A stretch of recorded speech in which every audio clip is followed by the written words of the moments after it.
रामू नाम का एक गरीब किसान था। वो एक छोटे से गांव में रहता था।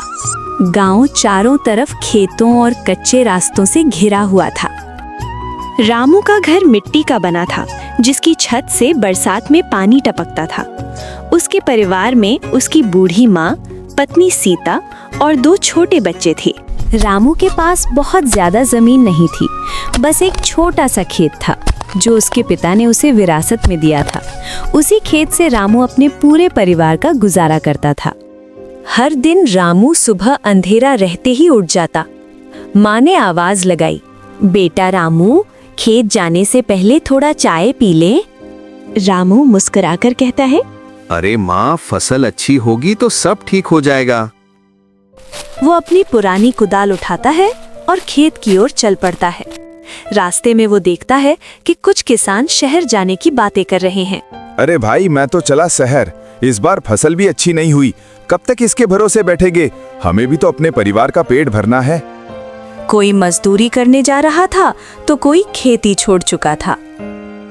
उस साल किस्मत ने रामू की कड़ी परीक्षा लेने का फैसला कर लिया था। बारिश समय पर नहीं हुई, खेत की मिट्टी सूखने लगी, छोटे छोटे पौधे मुरझाने लगे।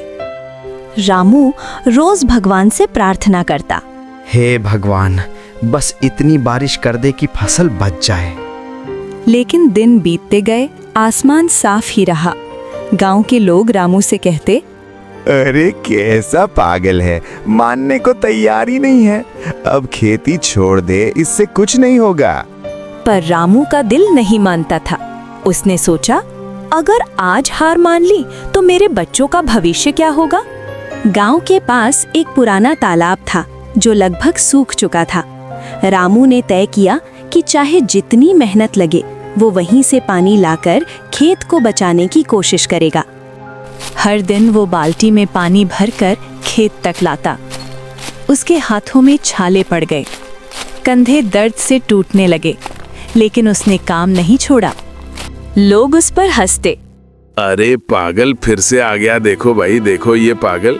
अरे रामू, तू पागल हो गया है क्या? रामू चुप रहता और काम करता रहता। एक रात सीता बोली, इतनी मेहनत कर रहे हो लेकिन फसल का भरोसा नहीं है। अगर मैं मेहनत छोड़ दूं तो हमारा सहारा क्या बचेगा? माँ ने रामू के सिर पर हाथ रखकर कहा, बेटा, भगवान सब देख रहा है, तू फिक्र मत कर, सब ठीक हो जाएगा। कई हफ्तों बाद एक दिन अचानक आसमान में काले बादल छा गए। तेज हवा चलने लगी। गांव में जोरदार बारिश शुरू हो गई। जो किसान खेत छोड़ चुके थे, उनकी जमीन बह गई, लेकिन रामू का खेत, जिसे उसने मेहनत से संभाला था, बारिश को सह गया। उसके पौधे और भी हरे हो गए। कुछ ही दिनों में रामू का खेत गांव का सबसे अच्छा खेत बन गया। फसल पकने पर रामू उसे मंडी ले गया। वहां उसकी फसल की बहुत तारीफ हुई। देखो भाई देखो, कहना पड़ेगा, रामू ने हिम्मत नहीं हारी, उसने मेहनत से काम लिया। काश हम भी उसकी बात मान लेते। बात तो बिल्कुल सही कही आपने। सब ऊपर वाले की कृपा है। नारायण नारायण। उसे अच्छे दाम मिले। पहली बार रामू के हाथ में ज्यादा पैसे आए। अरे सुनो, मैं बाजार जाके बच्चों के लिए कपड़े और माँ के लिए दवाई और छत ठीक करवानी है।